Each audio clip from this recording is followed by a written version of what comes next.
İnsanoğlunun değerlerini yitirdiği zaman ne kadar tehlikeli olduğunun ete kemiğe bürünmüş hali bugün yaşadıklarımız. Maalesef İsrail hiçbir değer tanımadan eşine rastlanmaz, tarihte eşi görülmemiş bir soykırımı dünyanın göz önünde gerçekleştiriyor.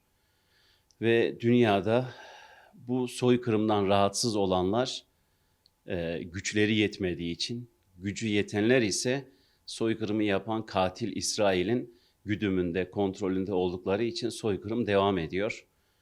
E, Dünya büyük bir imtihan yaşıyor. Hepimiz yaşıyoruz bu imtihanı. Filistin'de bu yaşananlar aslında Filistin'in sorunu değil, dünyanın gidişatı ile ilgili ne kadar tehlikeli bir noktaya gittiğiyle ilgili hepimizi kaygılandırması gereken bir noktaya geldi. Bütün dünyanın sorumluluğu var. Bizim de hem insan hem Müslüman olmaktan kaynaklanan sorumluluklarımız var. Boykotun aslında bilinçli bir tüketici olmanın önemli boyutlarından bir tanesi. Bu boykot edilmesi gereken firmalar sadece ticari bir kuruluş değil. Bunu biliyoruz, görüyoruz. Düşünün bir ilaç firması soykırımları gerçekleştiren ülkenin bayrağını kendi firmasının bayrağının yanına asabiliyor. Başka bir işte ticari kuruluş görünümlü bu terör destekçisi karının bir kısmını İsrail ordusunun modernizasyonu için gönderebiliyor. Bunları bu terör örgütünün bir uzantısı olarak görmek lazım.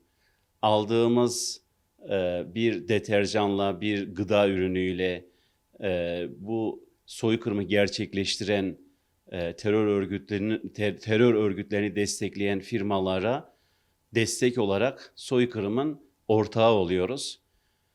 Bunu dalga dalga yaymak lazım.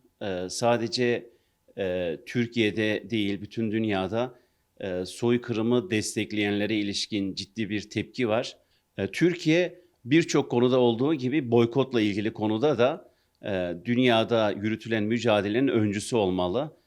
İyi bir noktaya doğru gittiğimizi düşünüyoruz ama hala kat etmemiz gereken çok mesafe var. Türkiye Büyük Millet Meclisi millet iradesinin tecelligahı.